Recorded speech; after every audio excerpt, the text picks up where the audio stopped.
Ngayon naman mga kababayan, ay nais kong kayo'y pasalamatan. Let me take this opportunity. Maraming salamat sa ating mga kababayan sa buong mundo at sa buong bansa.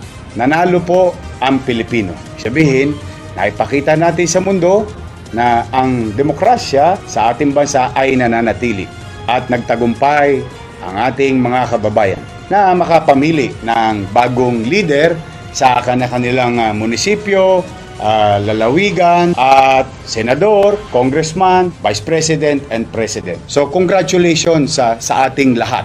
Naging generally peaceful. Now, I would like to take this opportunity also na pasalamatan ang ating pamilya.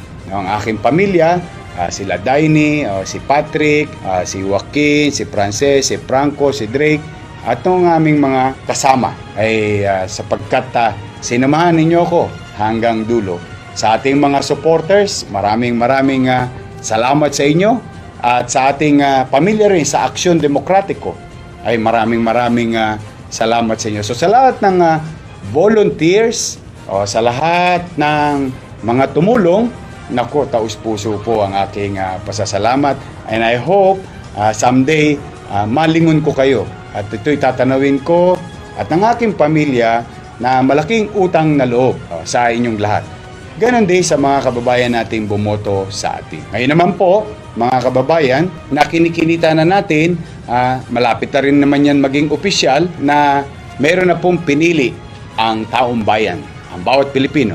Sa kasalukuyan po ay nais kong batiin si dating Senador Ferdinand Marcos sa kanyang pangunguna at patuloy na pangunguna, and I hope it can be official soon at matapos na at mapapanatag na ang lahat.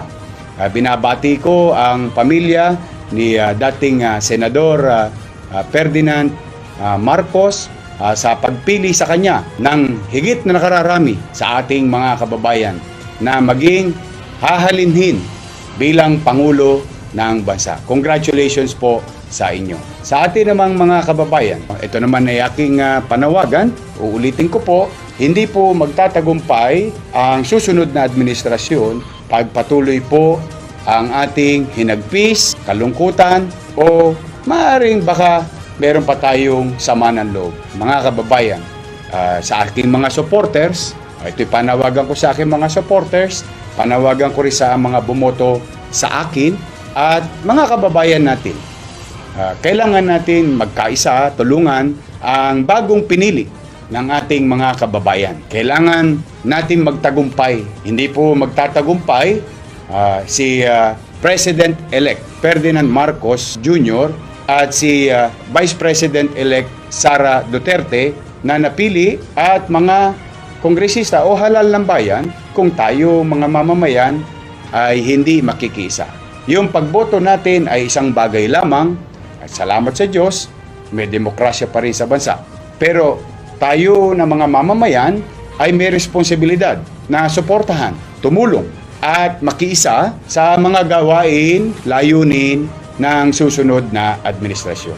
Huwag tayo, ako'y nananawagan, huwag tayo makikibahagi sa anumang gulo, anumang alingasngas o anumang hindi pagkakasunduan. We have to give chance to the new leadership. Kailangan tayo bilang mamamayan ay para magtagumpay ang ating bansa, kailangan tayo ay makikiisa. Sapagkat mga kababayan, ulitin ko, tayo ay isang bangka lamang. Sapagkat mga kababayan, ulitin ko, tayo ay isang bangka lamang. At the end of the day, nagkahiwa-hiwalay ng damdamin, pananaw, paniwala, o even pagboto.